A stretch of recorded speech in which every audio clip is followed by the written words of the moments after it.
Welcome to the Microscopists, a bite-sized bio podcast, hosted by Peter O'Toole, sponsored by Zeiss Microscopy. Today on the Microscopists. Today on the Microscopists, I'm joined by Ralf Jungmann of the Max Planck Institute of Biochemistry and LMU Munich, and we discuss how we got interested in science. Growing up as a kid in the 80s, I really was sort of a big fan of MacGyver and Knight Rider. The pros of grant writing. Yes, there really are some. So it's really important to force yourself to write a research grant because that forces you to think about what you actually want to do. His availability as a supervisor. The thing is, whenever you want to talk to me, you can do that whenever you want, 24/7 more or less, right? And the most frightening time in his career. I felt like an imposter almost, right? So coming here saying, okay, we're going to do this single molecule fluorescence stuff here with all sort of applications, and I knew it didn't work at this point. All in this episode of the Microscopists.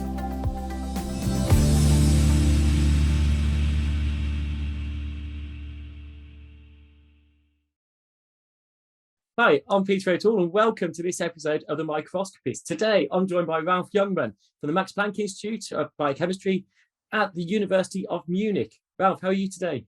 Very good. Good to see you again, Peter. I've got a ton of questions. I've seen you give keynote talks at different conferences such as MMC, EMC. I've given you, I think, different talks at different meetings, LMU. But what got you into science to start with? So, growing up as a kid in the 80s, I really was sort of a big fan of MacGyver and Knight Rider and all these TV series from the 80s, right? If you look back at them today, seeing David Hasselhoff with his own sort of woman pullover is a little bit sort of weird, but back in the day it was cool. And it was really sort of MacGyver-ish type things that I thought, well, I really want to do something practical, experimental, maybe build something that other people could use eventually. But then in the early 90s, when my dad bought me my first computer, I really got into computers. And so initially I actually thought, well, after high school graduation in 2000, I wanted to sort of study computer science. And so I actually enrolled in computer science and physics, for the matter of fact, because I liked physics in school. Yep. And then I quickly realized that computer science is not really about computers, right? It's about algorithms and programming and stuff. And I didn't like that too much back in the day. That has changed a bit. But physics seemed so crazy to me that I just stuck around with it at that point. I just love the fact that it was Knight Rider, MacGyver, and also A-Team and stuff like this, right? You know the usual suspects. I never had you down as a David Hasselhoff fan, but David Hasselhoff is really popular in Germany. You know that, right? More so than anywhere else in the world, most likely. Yeah. Yeah, I think you get a lot of stick in the UK if you said you're a big David Hasselhoff fan. Don't hassle the Hoff. So you enjoyed the physics side of life, I guess, and coming through. So when you finish your degree in physics, I would say your big impacts is in the world of life science. Mm-hmm. I'm very much research orientated around DNA paint for microscopy purposes. But how did you then start to move from the physics into becoming the MacGyver of a microscopy? Mm-hmm. Yeah, that's a very good question, actually, because I actually got rid of biology in 10th grade in school because I didn't like it that much. I can never tell apart any sort of trees and plants from each other. And so I thought, well, let's not do that. But then molecular biology or cell biology is different, obviously, right? So it really started with my diploma thesis work. So I still got a diploma back in the day before bachelor and masters were introduced in Germany. So I did my diploma research actually in the United States, in California, working with Paul Hensman on atomic force microscopy. And so that was really the first time. I always liked imaging methods, right? So seeing something sort of had a visual appeal to me more than anything else. And working with Paul back in the day, I thought I'd do some atomic force microscopy development. This project. he said, well, he's not too much into high-speed AFM development anymore, but he's really interested in bones, right? And figuring out how bone fractures and what happens in osteoporotic patients and stuff like this.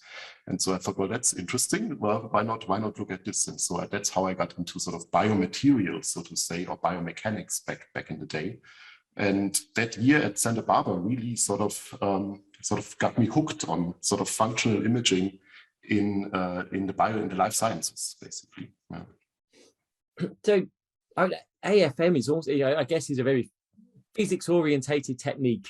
I know biophysicists will be using AFM, but actually for the general audience, what is AFM? So atomic force microscopy works like a record player, more or less, right? So many people most likely will not realize how that works anymore. So this sort of analogy will come out of date at some point. But it's basically a very sharp needle that goes over a surface and gets deflected based on the topography of the surface. And this deflection of this cantilever, basically, in the end, is detected by a laser beam that bounces off the surface onto a photodiode. And so you can record really sort of small distances in X, Y, and most importantly in Z. So it's a super resolution technique if you want, right? It's much higher resolution than optical microscopy. But it's limited in its applications in cell biology, obviously, because it's a surface technique. I just love the analogy to the vinyl record player. And yeah, the music of science at that point plays just a bit, but I guess you're not moving the cell around. That's true. No, you're oscillating the cantilever, but you can hear that in water if you have good ears, right? So it's a really annoying 11 kilohertz if you sit next to it. I don't know. So you went from your physics diploma degree, which I presume was in Munich.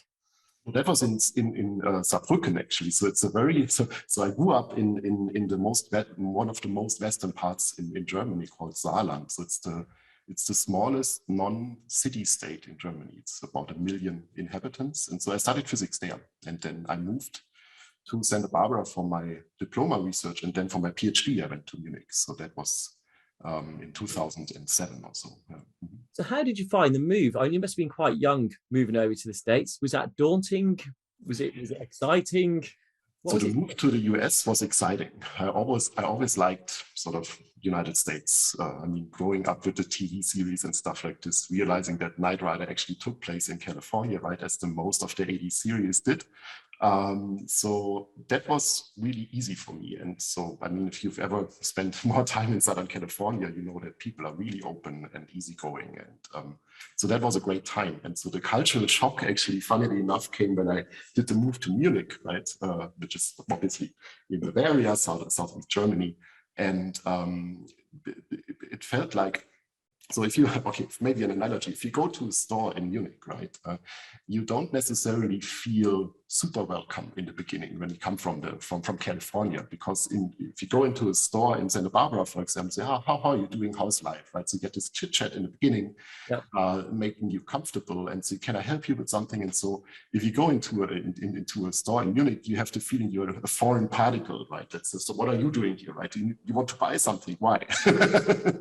And so this needed some getting used to in the beginning, but at some point I realized that if you sort of respond with a sort of similar grumpiness, then sort of people sort of warm up, and it actually becomes nice. Yeah.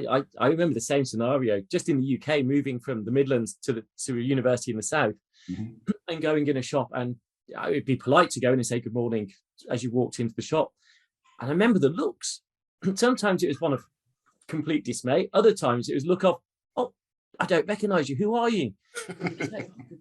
And you realize, just go and don't say anything. It's just, friendliness has a lot. But you never saw Kit then when you went to California. I presume, being as a big night rider, were you always? Yeah, I have not actually, for the matter of fact. Yeah, that's still on the list. The 101 things to do before you die, right? So you went, from Germany to California to Munich with a big change. When did you start doing biology, hardcore biology?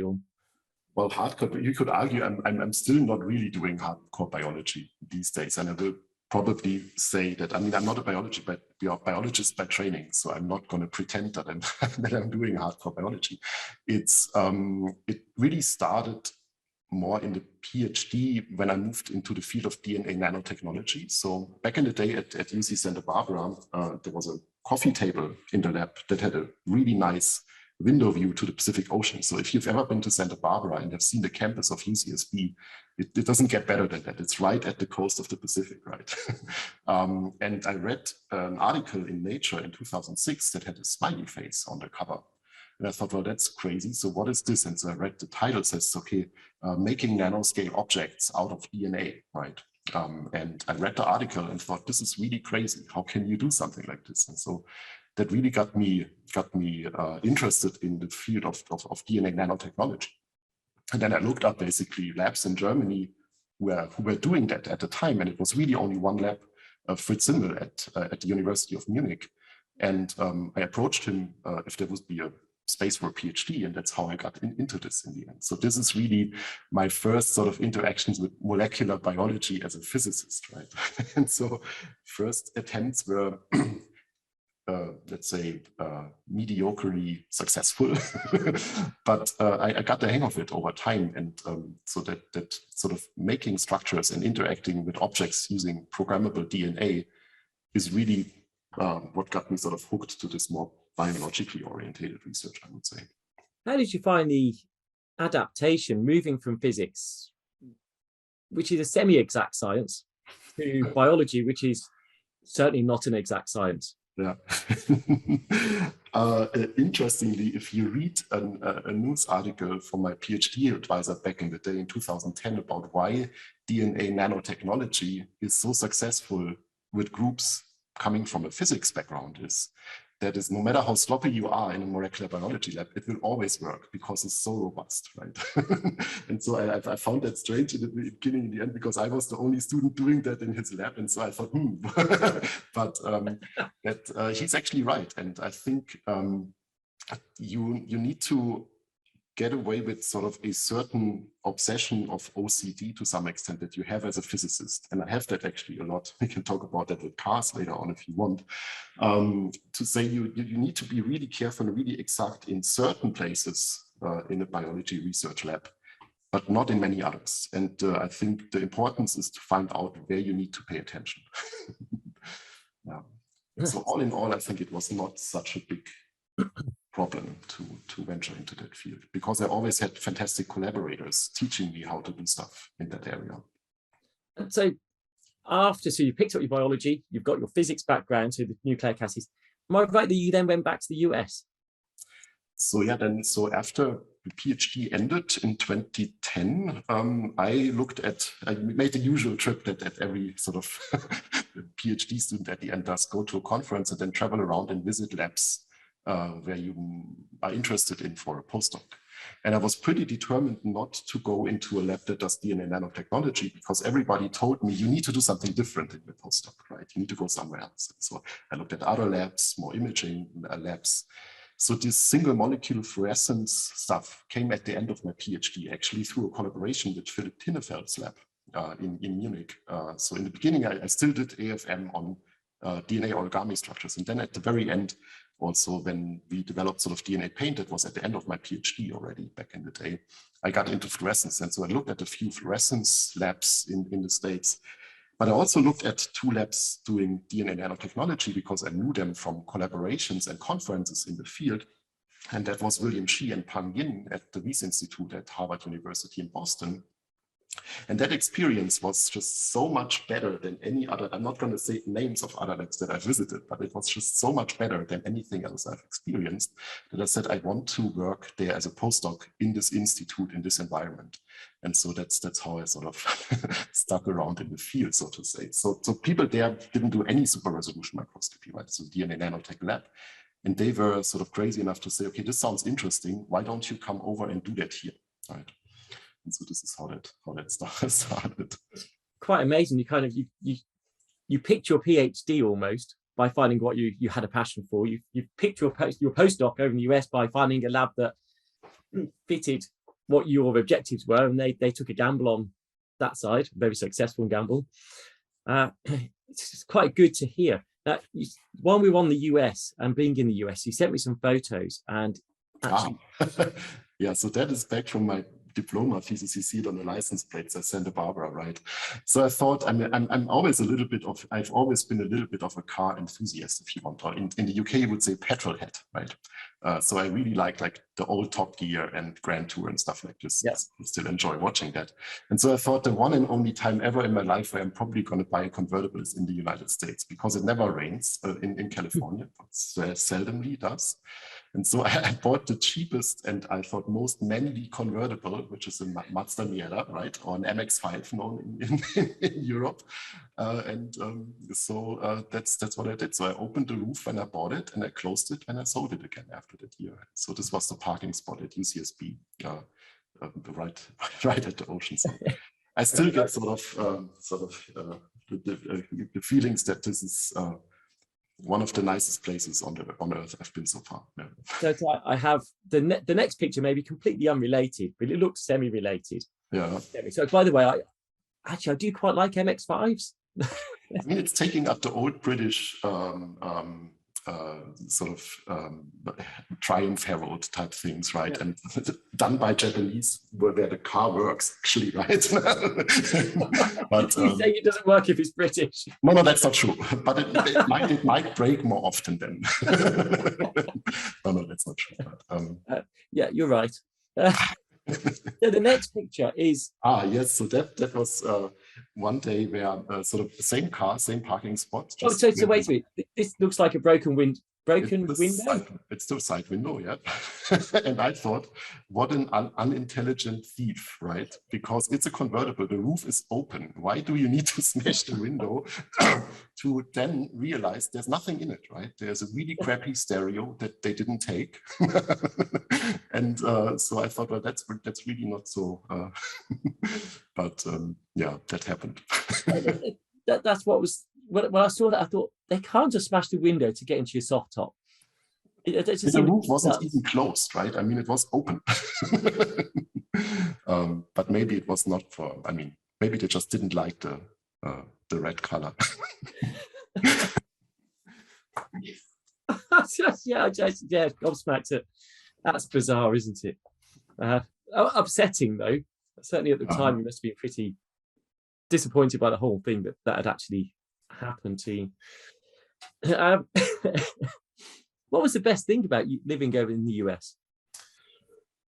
I think a couple of things. I mean, it's really hard to say. I mean, I have the feeling that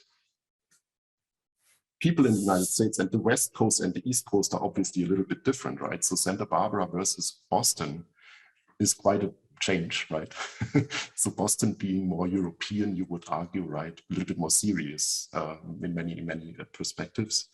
I always had the feeling that there was a let's go do it mentality in the United States, much more than it is in Germany. So Germany is very conservative with all goods and bads that sort of accompanies that. So I always liked the sort of freshness and motivation about the people they're saying, okay, this is something I have never thought of, and it sounds crazy. Let's just do it, right? So let's not think too much about it. But maybe that's also part of living in a science bubble in the end. Is it just living in that sort of bubble over there, or is the funding mechanisms different that enables them to give them more freedom to shoot at things that are?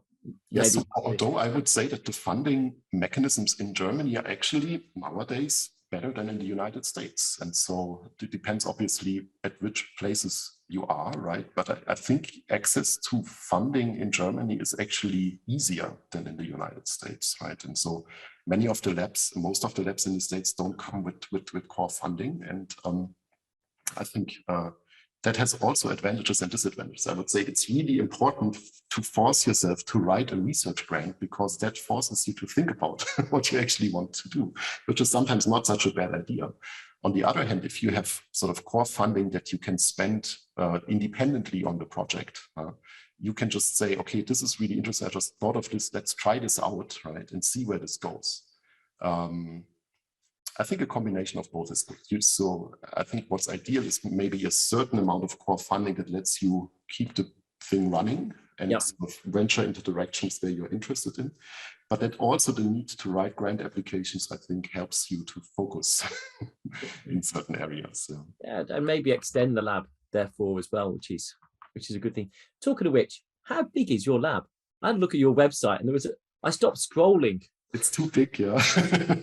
Although I have to say this is fluctuating, right? So the lab is completely funded by third-party grants at this point. So there's literally no core funding. There's one PhD student that's core funded from the university, but everything else is third-party grants. And so it's 20-something people at the moment, and it's still manageable. I'm a little bit of, I would say it's, you need to ask my students about this, but I could say it's sometimes I'm a bit of a micromanager because of my OCD things, right? But the larger the lab becomes, the less so you can be involved in all of the projects, which I really like. And so I think midterm, it will probably shrink a little bit again, for sure, when sort of, there's a problem with these funding sort of periods, right? So you have this couple of years of funding, then the lab really gets big, and then all of a sudden it stops and it shrinks down. So I have this fear that at some point all the grants run out and no new grants will come in, and then it's just going to be me. And you'd have lost your lab skills by then. Oh, that's already happened. So you realize that at the point where I really like tweaking microscopes and stuff like this, and also so I'm still a big sort of computer guy, and so I'm probably one of the few PIs, and the students are always sort of, I would say, astonished that your boss installs your computer for you, right? And so I realized that I'm starting to lose my experimental skills when I said, I went into the lab and said, oh, we need to readjust this laser coupling for this laser line in this microscopes. And the students said, maybe it's not such a good idea if you do that. Let us do that, right? So, okay, I thought, well, that's not, now it's the time that I probably should not do that. That means they haven't seen you in action. So you get them and just go, no, I can do this. And then it kind of shows that, if you ask them to do something, they can't say no, because they know that you could do it. But then I'm getting really nervous because there's this competition about you get 80% of coupling efficiency with this laser. Who gets 85% and so on? And I might actually lose that battle nowadays. I looked at that number of staff, and because they are all your close lab, so these aren't things you can delegate and positions of delegation. So report back. These are research projects, your research projects, their research, your research projects. Mm-hmm. How much time do you spend with each and every one, or is it a case you have more group meetings or subgroup meetings? How do you actually seriously manage that number of research projects going on at once? So I think the advantage is that most of the projects are not 100% distinct from each other. There's always a certain technology component that's sort of the same for projects, or some certain techniques that people would use, right? And so we're going back and forth with group meetings and subgroup meetings and stuff like this. But my usual thing is, whenever you want to talk to me, you can do that whenever you want, 24/7 more or less, right? And so it's subgroup meetings, so 2 subgroups and a group meeting every week, basically. So subgroup 1 week, another subgroup the 2nd week, and then group meeting the 3rd week. And then there's one-on-ones and focus meetings with people for projects. And so I still tend to be involved in most of these, but at this point it's still manageable. It might change in the future. Obviously, and if you look at your publication track record, it's been prolific, I would say, in recent years. And very successful, high impacting publications. As I say, we all follow your work really closely. It's awesome, but that's a lot of staff, a lot of creativity in where this is going. And sometimes it's whole new stuff, other times it's iterations, but you still have to be very inventive to take that next iterative step even. What do you do outside of work to balance that? So first, thanks, very flattering, but I have to say it's much of the creativity comes from the people, actually, right? And so I was really fortunate. I'm going to come to the outside of work stuff in a second, but I just want to get this sort of out. And I think you have a picture of some guy sitting on a park bench there, right? Yeah. So this was basically the first crew at the end in Boston that all came with me to start the lab in Germany. So they were all master students, funnily enough, all Germans. I realized that it's sort of, nowadays, it's white male dudes, right? It's not really gender balanced. It is now, but a big part of the success of the lab in the beginning was really the first wave of PhD students that I had, right? They basically set up the lab without me, right? So knowing already stuff that they learned in Boston, took that to Germany. And so you could argue we hit the floor running when the lab started in 2015. So that was really instrumental. And so I'm still sort of... So they came over from the US with you? Yes, so it's a little bit of a weird setup in that sense. So they're all German. I think most of them are actually Bavarian, not all of them, 2 are Bavarian and 2 are from Swabia. So they sort of approached my PhD advisor. They knew that I was a postdoc in the States and they wanted to do a semester abroad, basically. And they really were interested in sort of DNA nanotech and imaging and stuff like this. And then Joe, so who's actually the guy in the green shirt, they have sort of approached me first and said, is there a way to do a master thesis project in Boston somehow? And I thought, well, from my side, yes, but I'm not the one who makes the calls, right? I need to ask William and Pang if they are okay with that. And they said, well, why not? I mean, sure, he should come over and do stuff. And this was very successful. And then other people sort of came thereafter. And sort of I was lucky to get them as the first PhD student back to Munich then. So how many years ago was this 2014 that they all came back? It was 15 they came back, yeah. So within a few months from each other. So the lab started officially in December 2014, but really sort of was up and running early 2015. That's quite exceptional to start your own lab and actually have a pretty good core group that were all very trained, skilled. No, that was perfect, but I didn't need to do any interviews and I knew them, they knew me. This?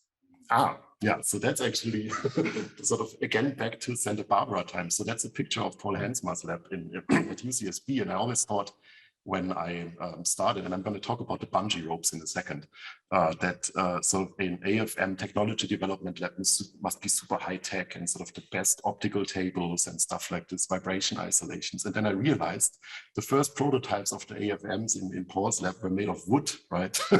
Cantilevers made of golf clubs, shafts and stuff like this. And then learned relatively quickly that sort of bungee rope isolation from the roof or from the ceiling of the room is one of the best things you can do, actually, in terms of vibration isolation. And so that sort of determined how the lab is operating nowadays as well. So do a little bit of stuff quick and dirty in the beginning, and then figure out where you need to be careful. It doesn't look the tidiest of labs. Yes, I'm not not my call to comment on this, but it is not, yeah. So that's obviously when you were over there. What's your lab like? Is your lab tidy? Is it messy? It changes every now and so often, and it's at times it's messy, and then I get really upset and say let's do a spring clean or something like this. But I would say it's more on the tidy side. Yeah. So, and yourself at home, you're a messy person? I'm looking behind you in your office. You're a tidy person, aren't you? It's relatively tidy. So I'm really obsessed with tidiness in some places, and in others I'm not, right? So I'm coming back to this Top Gear analogy, right? So one of the hosts back in the day is James May, right? Yeah. And he's sort of has this OCD where I say, so he always likes to have the air vents in his car pointed in the same direction. And I'm exactly the same. So if someone moves them, I get really angry. But those are only the little things. No. Which is interesting. So I'd never say his hair was well kept. That's correct, actually. And so if there would be earlier pictures from me, which I haven't sent, so now the hair is gone, but in earlier days it looked like James's hair. Yeah. I wish you'd sent those pictures now. Sorry. We're talking of the back to the lab, 20 staff. What do you do outside of work to relax? So I mean, back in the day, I'm sort of really keen on orchestral music. So I learned to play the clarinet back in the day as a kid. And so that passion I share with Petra Schröder. Although Petra plays much more instruments than I do, but I'm maybe better at the clarinet, we'll see. But, there's a challenge. I haven't done it in a long time, but I mean, outside I picked up sailing in Santa Barbara, actually also something I thought I would never do, right? But I was really getting enjoyed it. So that's actually so that's the second picture for this. So there's one with an outboard grill that you had beforehand, but we can have a look at that later on. Yes, so this was Catalina Islands, so in sort of off the coast of Southern California, and you can tell I had this sort of discussion with a former PhD student yesterday. You can tell that it's a US boat because it had an outside barbecue grill on it, right? And so I really liked this sort of laid back atmosphere in California back in the day. You could just rent a boat. You didn't need a license or something like this, right? You just could hop in and go and say, okay, 10 bucks an hour or something like this. You could rent a sailing boat. And we did that almost every Wednesday. So there's something that was called a Wet Wednesday Regatta in Santa Barbara, and we took place in this sort of often. Yeah, and it's really, I mean, the weather is nice enough that you can sail with flip-flops, right? So I can totally relate to this. And then back in Germany, I thought I called up then doing my PhD, and that's the next picture that you had on before with the hat on. I called my best friend from school and said, why don't we go and make a sailing course and get a sailing license to actually being legally allowed to rent a boat in Germany, right? And we thought, let's do that. So we went to the Baltic Sea, and it was freaking cold, right? It was in September. And so I thought, this is not sailing how I remember it, right? So, and that's usually what happens, right? So we get into things where we say, okay, let's go on a recreational sailing trip. And we realize it's 1 week of really learning all the basics at night, sort of doing tests and stuff like this to pass the exam. And then, but I do in fact have an open sea sailing license. So you can take it to over the Atlantic if you want. Not that I'm ever going to do that, but in theory. Yeah, it just sounds, no, cold. No, I can see maybe the attraction in the US. Yeah, and then the problem is in Bavaria also, there's no sea, right? There are a few lakes, and people are always arguing, Lake Starnberg, it's so nice to go sailing, but it just isn't, right? There's no wind. But no, anyways. Yeah, I think if you did inland sailing in the UK, there's usually wind. It's not usually a big problem. You mentioned the clarinetum against Petra. I remember when I did the podcast with Petra, and just the sheer number of very different instruments that impressive. And her family played as well. So if your family, your family are too young, I guess.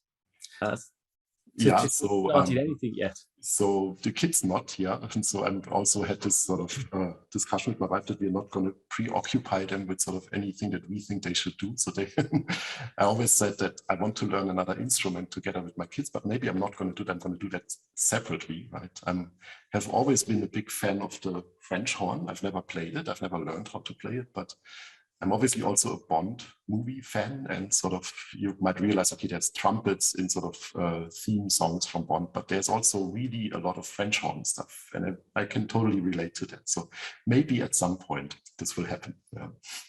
Does your wife play any musical instruments? She does, and unfortunately, I actually do not know the English word for that, but in German it's Hackbrett.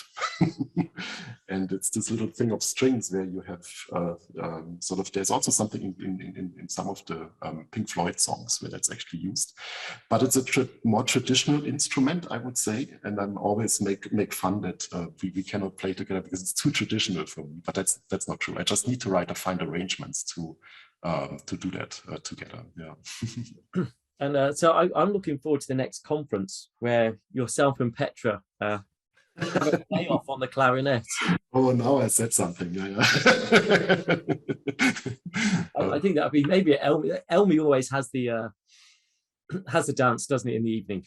Dance where it's more of a proper crazy dancing. I would argue for some of that, but quite often at the start, we've had Jan Pale come up and sing. We've had all sorts of different interactions and participation. That would be rather different if you and Petra actually had a Clarinet off? Is that what it'd be called? Play off between the two of you? No play off, yeah, but yeah, so one duet, right? So one would do that. Yeah. You're really saying that you don't want to lose. No, that's fine. I know that I will, but I need to. Okay, I need to go and practice now. No. So, actually, you said what you've ended up doing what you wanted to do. You were the MacGyver of science, or microscopy, inventing new tools, new solutions. Today, if you could be anything today, what would you be? So I think if I would study again, I would probably do the same thing, but I would nowadays, times have changed, obviously, but I started in 2001, my studies. I would probably go into data science nowadays, I guess, because we're also venturing a little bit into more data science type applications for microscopy, which is sort of up and coming a lot, right? And I think they are very useful tools to be explored, but I would want to understand better how the core techniques evolved in artificial intelligence, for example, or machine learning, if you want, right? So probably data science would be what I would do today. Yeah. So do you think you'll move your lab in that direction then? Maybe not completely, but partly, maybe. Yeah. Mm-hmm. So that's a very good point. That's obviously diversifying your research. Mm. Yeah. How important do you think that is to always be not going down the same path, actually stepping outside and trying other crops in other fields, I guess? I think it's very important. I think it's important in the sense to keep a feeling of what is really useful for your own research, right? And I think machine learning approaches is a good example for this, right? Where you say, okay, I mean, we are doing this DNA barcoded, the DNA barcoded microscopy, right? And so one of the part pieces of this is that it's able to do multiplexing relatively easily. So looking at many, many molecular components at the same time. But if you as a visual human, if you look at the pictures and you have more than 3 colors in there, it's really hard to make sense of the data, right? If you now say, okay, maybe you have a 30-plex image of a cell or something like this at some point, maybe that will happen, right? There's no way you can correlate anything, right? And so I think sort of computer vision, it's not really, but machine learning type approaches are really useful in that direction. And the other thing I'm always keen on learning is new biological applications. And that's actually why I'm super happy that the lab started physically here at the Max Planck for biochemistry, because there's so many cell biology, biochemistry, and biology groups around that have questions and applications where you could directly apply sort of the techniques that we develop in the lab. And so I'm learning new things every week, basically, right?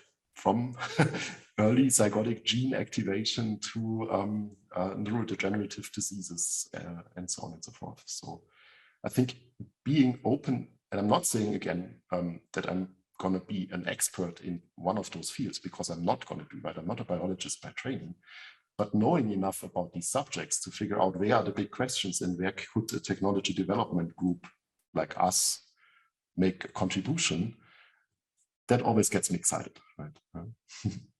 So you are a very upbeat, positive person, but if you reflect back, what has been the most difficult challenges you've had? What's the most difficult times in your research career?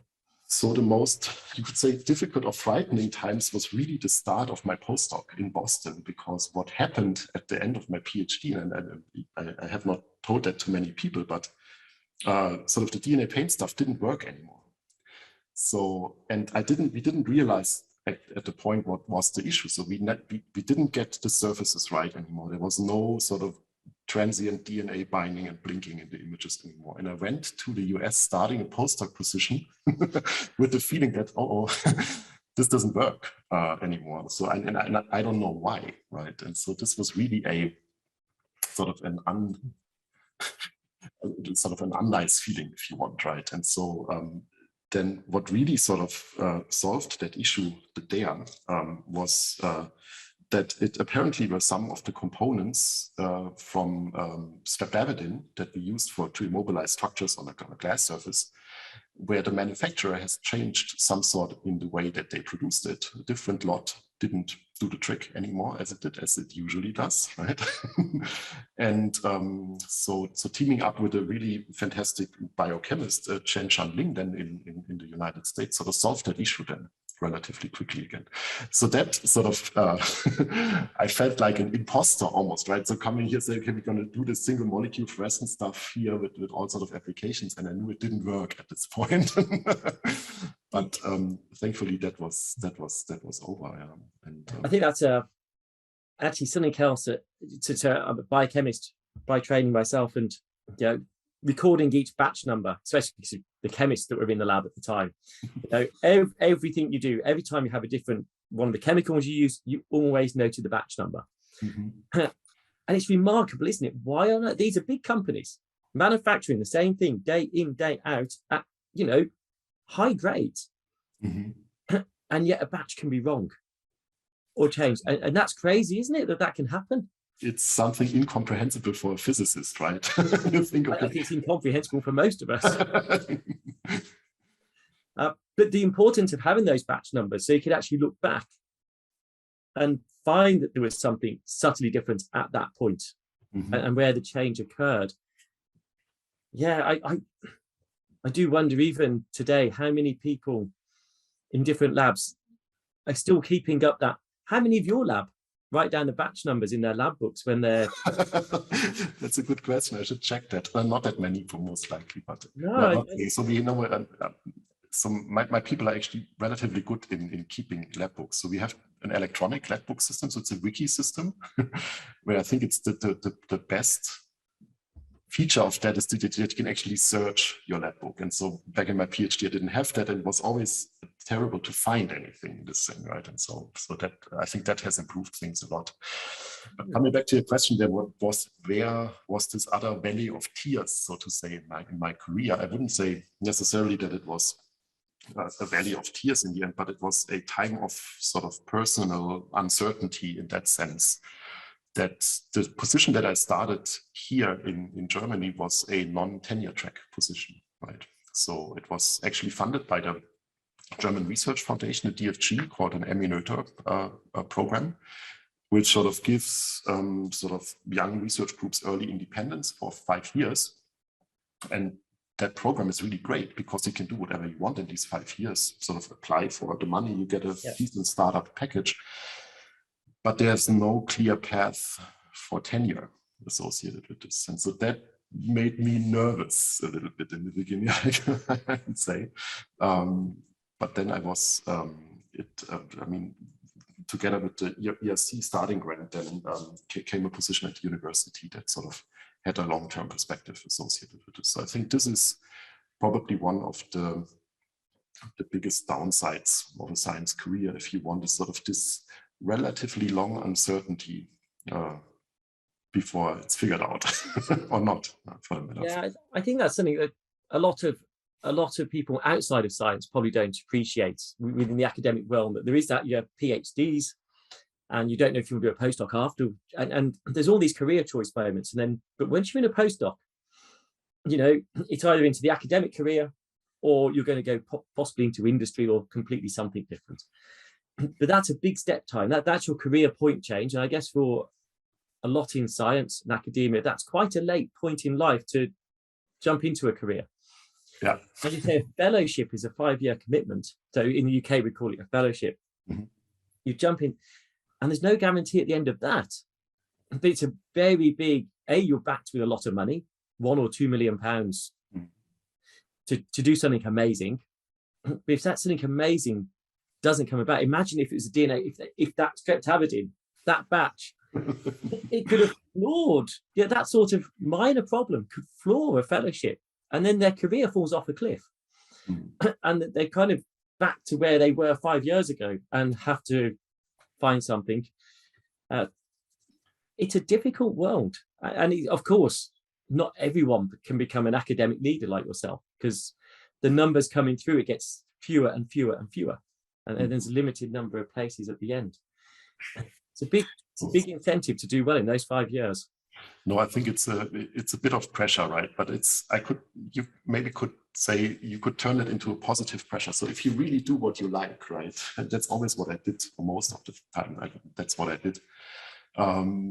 It's going to work out one way or another. And I think sort of these things start to improve, right? There are more tenure track systems or positions also in Germany nowadays, but there's still a way to go until this is sort of.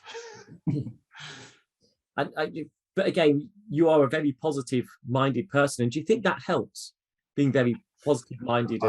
Yes, I think it does. And so to the way that my immediate vicinity of people, my wife, for example, says, okay, so you're blindly optimistic sometimes, right? And I think that's true. But this has saved me a lot of times, right? Where things in the end turned out as they have, right? And it was okay.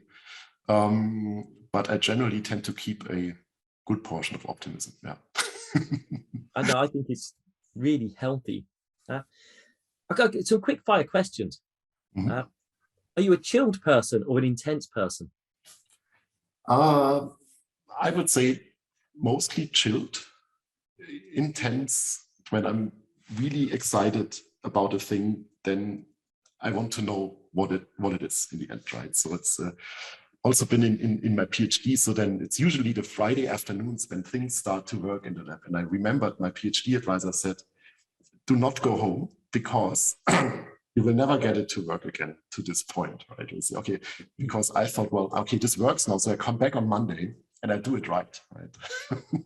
And so I did that a few times and I didn't get it right.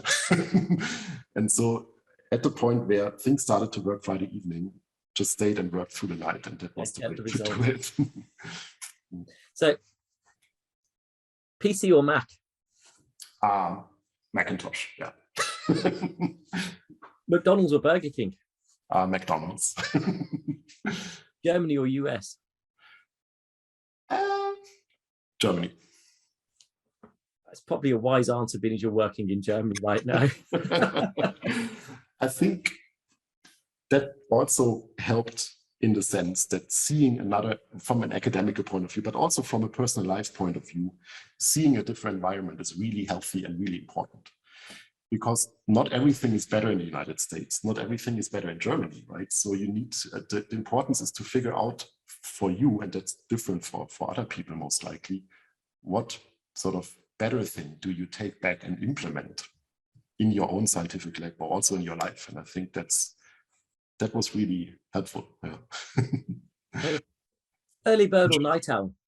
Say again? Early bird or night owl? Oh, night owl, for sure. Yeah. Tea or coffee? Coffee. Yeah, cheers. Chocolate or cheese? Chocolate. Oh, good man. Beer or wine? Oh, wine. And that has actually created issues in Bavaria. I don't drink beer at all. And so my fellow PhD friends at the university here in Munich then said, oh, you're never going to get into the inner circles of anything if you don't drink beer in Bavaria. I thought, oh no. Because I'm from a region in Germany, but that's the wine region, right? So Moselle and stuff like this. But it was okay in the end, but it's wine, yeah. White or red? Red. You're not mostly, what's the local wines? Are they mostly whites or reds? Riesling is very famous, but it depends a little bit, right? So I think that they're good and bad for both things. Okay. I've already asked you if you're a messy or a neat person. What's your favorite food? My favorite food is steak. Although I do it very sort of seldomly, right? And that's one of the only things I do tend to prepare myself at home on the little sort of grill on the terrace and stuff like this. But yeah. Okay, I have to ask, is there a favorite cut of steak? Sirloin. I like a lot. Ribeye. You got it. Ribeye's better, isn't it? I'm not such a, the fatty things, I don't really like that. Only the eye, but you got it's more tender. I can see the appeal for it, but it's not for me. Yeah. What's your least favorite food? If you were to go on a conference and you were to be taken out as a keynote speaker, they take you out for dinner. Quite often it's a set menu somewhere really swish, and something comes in front of you and you go, oh no. I don't like duck. Okay. That's yeah. You'd walk out of the duck if it was on the menu. Or anything that's more exotic in this sense. I'm usually a very cautious person when it comes to sort of food things. Yeah. What would you choose, book or TV?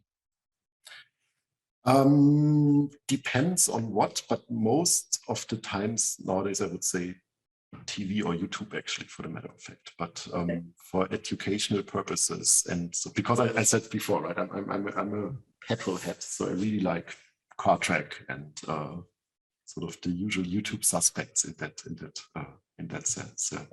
I don't know what the usual suspects are for YouTube and petrol heads. The usual suspects: Hoovy's Garage, Dr. Miro. And so on and so forth. So I'm not going to say many more because it's going to be embarrassing at some point. I do ask, what is your TV vice? In this case, what is your YouTube vice? Go on, what's the worst, tackiest, or most embarrassing one that you actually stream or watch? Oh, I would say the most embarrassing. I mean, again, I'm a kid of the 80s, right? Also in terms of my music taste. And this was sort of also predetermined by my sister, who's 9 years older. So when I grew up, I always sort of co-listened to like Depeche Mode and likes, right? So that sort of primed my music taste, for the better or worse. And also for TV series, I think, I mean, watching Knight Rider nowadays is probably embarrassing enough for this, but I'm really also a big fan of Star Trek. So Jean-Luc Picard's Star Trek, so Next Generation. Yeah. So I have to test the books. I have the technical handbooks of the Star Trek Enterprise 171E. Yeah. For those who are listening, my look then was one of. Yeah. Actually, my sister's also, I think, 10 years older. And so actually, ABBA, Elvis, it always brings you back to listening to my sister's vinyl records on my brother's stereo, a hi-fi. So, I think, they always have a positive influence. Certainly never a negative influence. That's for sure, yeah. I can't believe you have those books. So, yeah, I take it you're a Star Trek fan over a Star Wars fan. Yeah, pretty much. Yeah. This is an odd question, but what's your favorite item of clothing? Favorite item of clothing? That's an interesting question. I need to think about this now.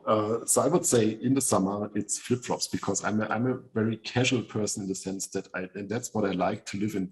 What I liked about to live in Santa Barbara is you never need to think about what you wear, right? Do I need a hat? Do I need a coat today? No, you're not. It's going to be 20 degrees centigrade. It's going to be sunshine outside. It's every day the same. So you just pick sort of a thing of the same type of clothes every day.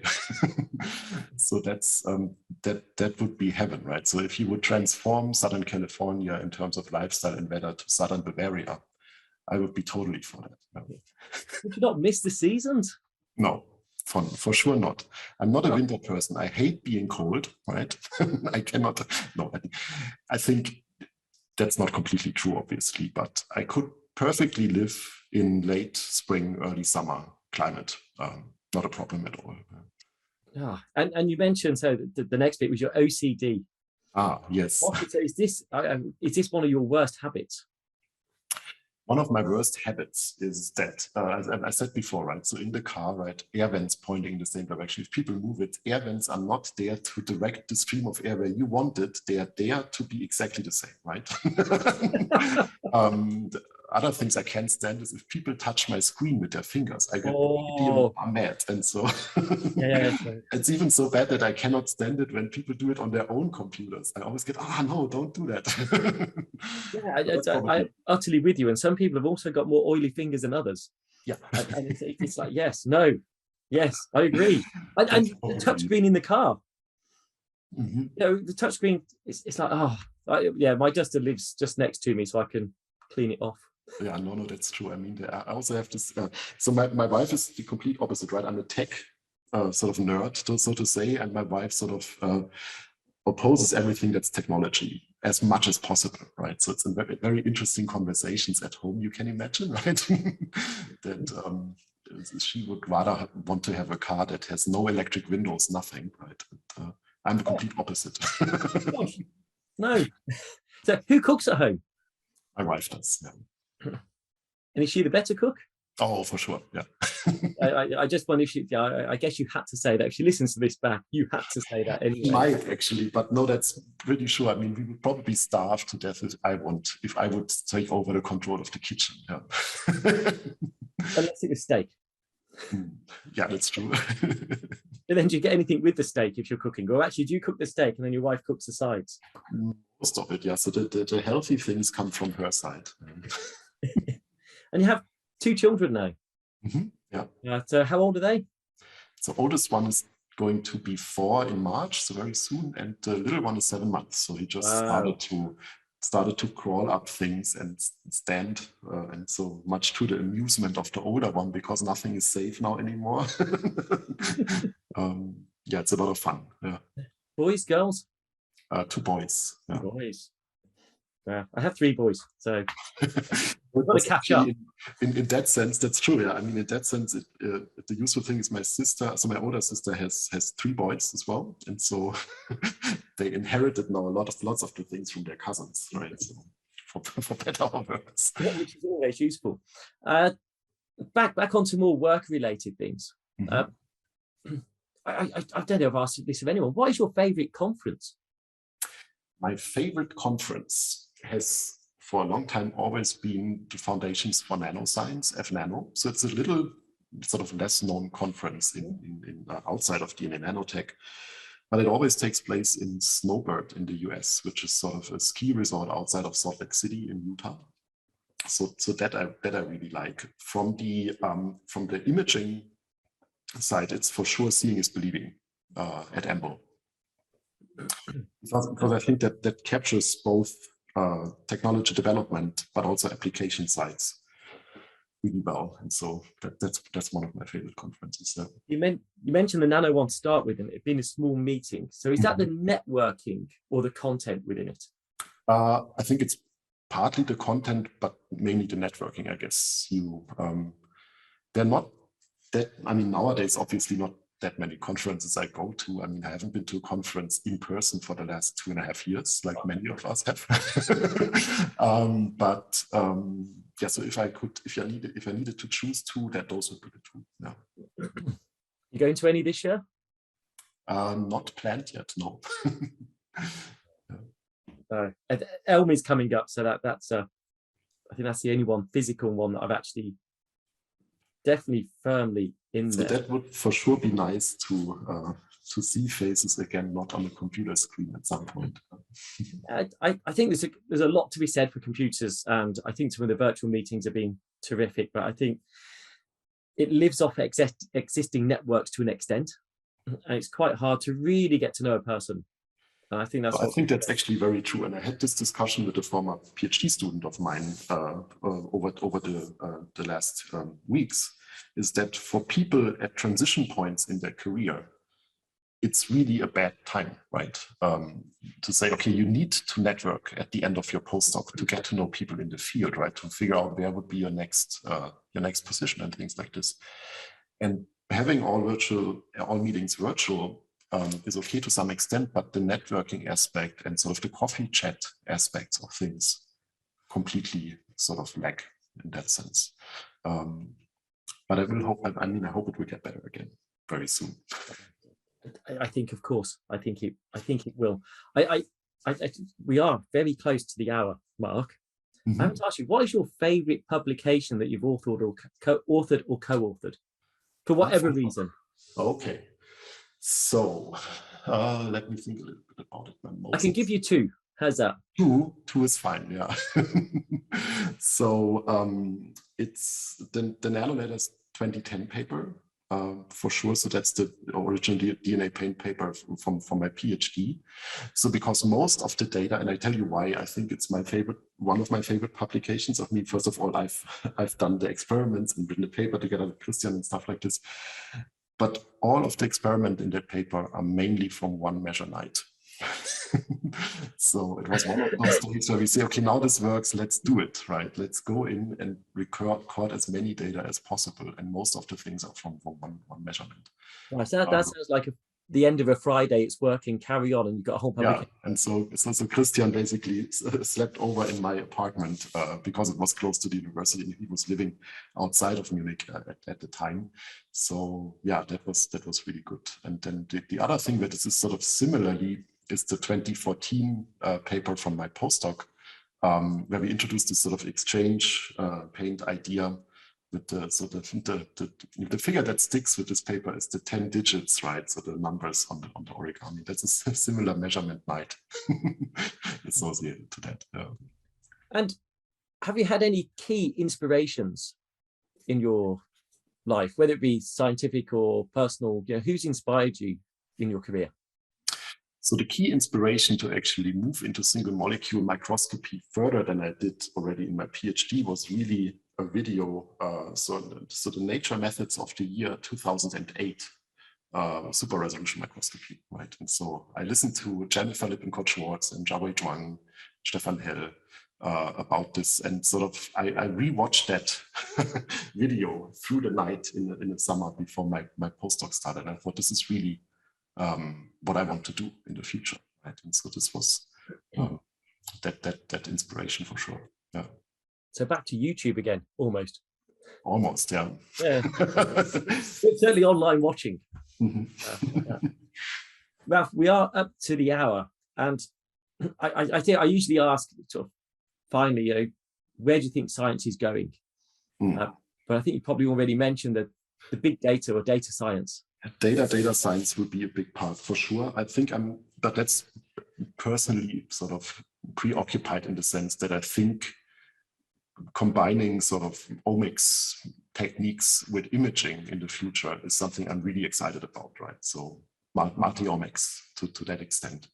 And I think the techniques and the microscopy techniques have developed so far over the last year. I mean, Nobel Prize and stuff like this, obviously, but also after that you're really at the point where you can say, okay, now you can actually use the tools to answer questions in biology that have not been possible before. So put them to use, I think, and then it will be exciting. That's cool. And a good point to end on. Ralf, the MacGyver of microscopy. Oh, no. I've just got to get that name to stick. Thank you very much. If you've enjoyed listening today, don't forget to subscribe to whichever channel you're doing. And actually, you've heard about Petra, Jennifer, Eric and the likes. There's podcasts with them as well. So do go back and look. But Ralf, thank you very much for today. Thanks, Peter. Talk to you soon. Thank you for listening to The Microscopists, a bite-sized bio podcast sponsored by Zeiss Microscopy. To view all audio and video recordings from this series, please visit bitesizebio.com/the-microscopists.